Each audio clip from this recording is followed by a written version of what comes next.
애플이 운영체제 업데이트를 통해 고의로 기기 성능을 떨어뜨렸다며 소비자들이 제기한 손해배상 소송 항소심에서 애플의 책임을 일부 인정하는 판결이 처음으로 나왔습니다.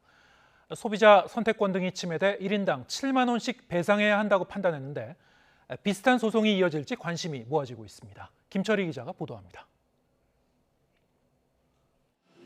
지난 2016년 구형 운영체제를 사용하는 아이폰 6 등에서 전원 꺼짐 현상이 발생하자 애플은 문제를 해결한다며 새 소프트웨어를 배포했습니다. 그런데 업데이트 이후 애플이 노후화된 구형 아이폰 성능을 일부러 제한해 신형으로 교체를 유도했다는 의혹이 제기됐고, 일부러 속도를 제한한 거라는 애플 해명에도 불구하고 소비자 소송이 이어졌습니다. 우리나라에서도 아이폰 사용자 6만 3천여 명이 업데이트로 피해를 봤다며 대규모 손해배상 소송을 냈는데 1심은 증거 부족 등을 이유로 원고 패소로 판결했습니다. 하지만 항소심까지 이어간 소비자 7명에 대해 2심 재판부는 애플 측 책임을 일부 인정한다며 1심 판결을 뒤집었습니다.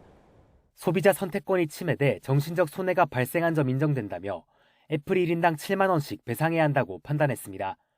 재판부는 업데이트로 기기 성능 일부 제한된 이상 애플이 소비자들에게 이를 충분히 설명하고 업데이트 여부를 선택할 수 있도록 했어야 한다고 밝혔습니다.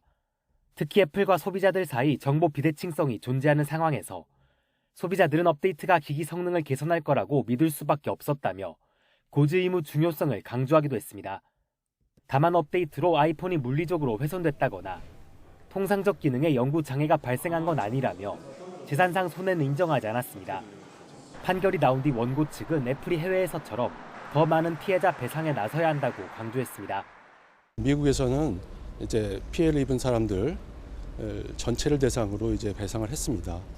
그래서 애플이 이번 판결을 계기로 해서 사실 다른 다수의 피해자들한테도 배상을 어떻게 하는 애플의 국내 배상 책임을 처음 인정한 이번 판결이 대법원에서도 확정될 경우 다른 사용자들도 추가 소송을 제기할 가능성이 커 초국적 기업에 대한 최종 법적 공방 결과에 관심이 집중됩니다.